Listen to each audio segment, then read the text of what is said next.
to Bear Lifestyle, the podcast where we talk about taboo topics to make them normal and acceptable. I'm your host, Simona Spark, and I'm so happy that you are here. We are about to get naked by stripping away insecurities, judgments, and all kinds of limitations to reveal the essence of who we really are, Bear. Bold, authentic, radical, express. Let's go. Welcome to Bear Lifestyle Season 7. Yay! Let's celebrate. I'm celebrating myself and I'm celebrating you and everyone who listens and watches this episode. I'm celebrating with liquid IV. Cheers, cheers. Gotta get this hydration multiplied and enhance tuning in from up in the mountains of Colorado. How is everyone doing? How did you survive Valentine's Day? What a week.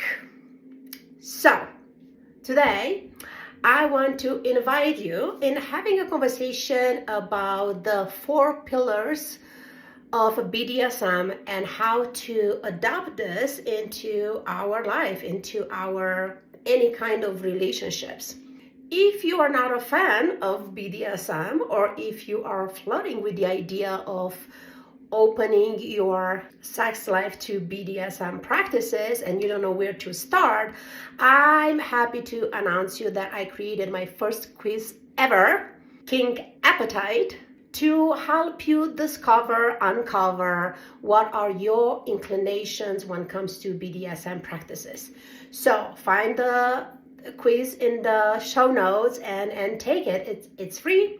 It's simple, it's 10 questions, and just to kind of give you a sense of where you might be, where you are, or where you want to go from where you are, as far as kinks and BDSM practices goes.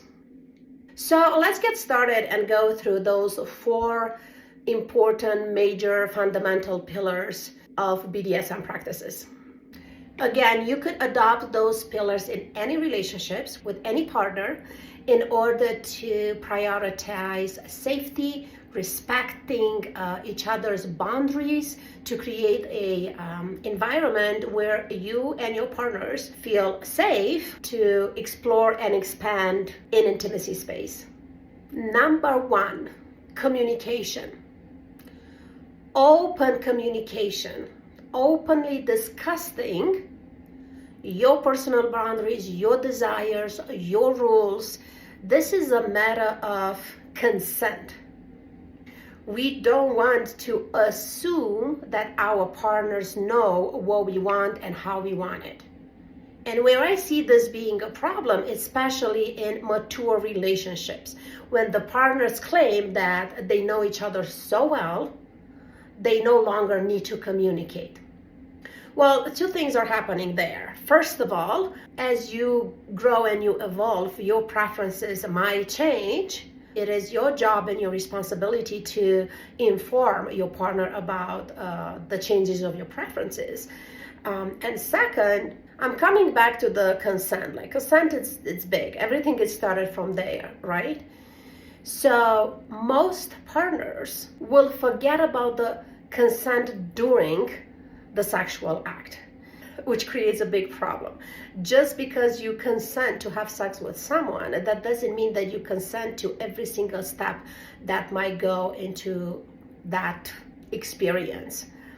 So crucial to come to an agreement and to consent to every step throughout the sexual experience. So communication, openly, clearly, directly, and checking with the partner to make sure that they understood the way that you meant it to be understood what you communicate. Number 2, respect. Respecting each other's first personal boundaries, respecting each other's desires, respecting your partner's preferences, and autonomy. So you see, just communicating what is it that you want or how you want, or communicating personal boundaries, it's not enough. You have to ensure that your partner or partners are actually respecting them. So communication and respect. Number 3, honesty.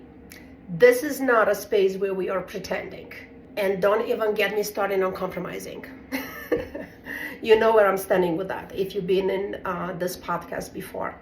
It is your responsibility to be honest with yourself first. If it's anything that doesn't sit right with you, that you don't like it or makes you feel uncomfortable, you have to communicate that to your partner. So communicate it, being honest about it, and then check out with your partner and ensure that they understood the way that you meant it and that they respect it. So in here, again, it's about the transparency that we are communicating our preferences and openly sharing our desires, limits, and concerns with our partners. Number 4, trust. Trust, it's about having the confidence in your partners that they are prioritizing safety, they are respecting your boundaries, they are honoring your agreements, all of them, with the intention of creating a safe environment for you and your partners to experience, explore, and enjoy the sexual experience that you are in. So again, the 4 pillars: communication, respect, honesty, and trust. There is no order and there is no exception. All of them need to be there, and nothing should happen without all of them. So now I do want to drag attention to specifically Dom-Sub dynamic. Is where I see the most that those pillars are not respected. I will make a full episode on all the dynamics in BDSM space, but I do want now to just scratch the surface and drag attention to especially when you meet a Dom, and I really highly recommend you to pay attention if this person wants to break any of those pillars. It's very easy for them to do, hiding behind the Dom role and make you feel that you should say, do, behave in a way that they are require because that's the submissive role. Not true. It's not. A true Dom will never have you do anything that makes you feel uncomfortable, have you say anything that doesn't sit right with you, will never break your boundaries, will never not communicating clearly and honestly about what they desire and respect your answers, will never break any of the agreement that you built together.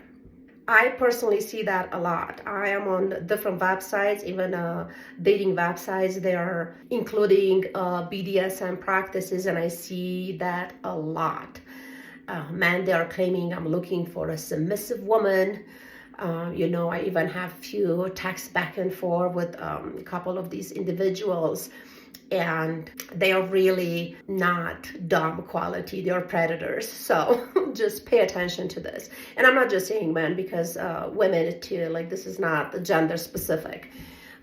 Just the role that they are claiming of being Dom and just hiding behind that, especially for those that are not experienced. Again, they want to make you believe that you should say, do, behave in a way that they require if you want to be a successful sub. Not at all. You have access to internet, you have access to Google, you have access to information. Just go and read and educate yourself. And most importantly, define for yourself what is it that you like, what is it that you desire, what are your personal boundaries, what is acceptable, what is not negotiable for you, and never be afraid to communicate those loud and clear and direct. So if you're new to the space, again, open the show notes, take the kink appetite quiz to see what are your BDSM inclinations.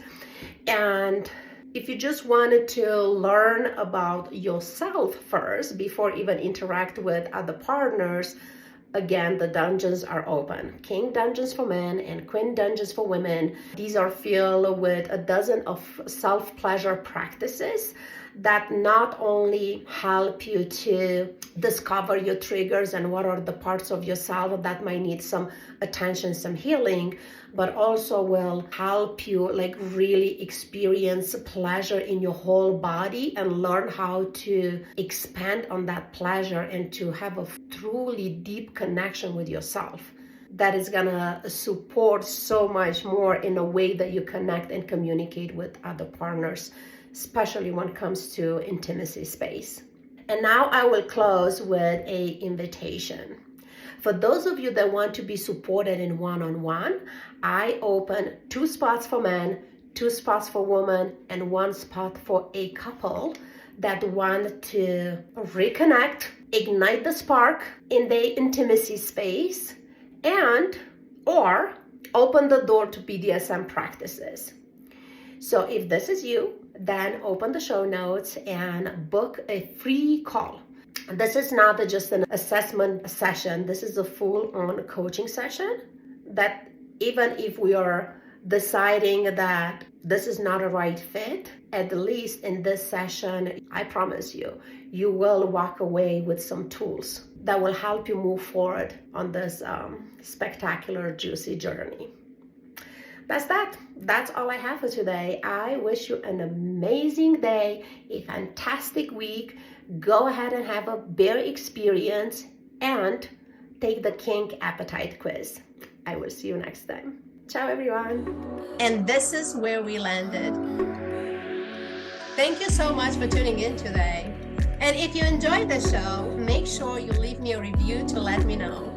For more bear experiences, please go to simonaspark.com/bear and follow us on Instagram at simonasparkworld. I can't wait to have you back. Until then, be bear, bold, authentic, radical, expressed. See you next time.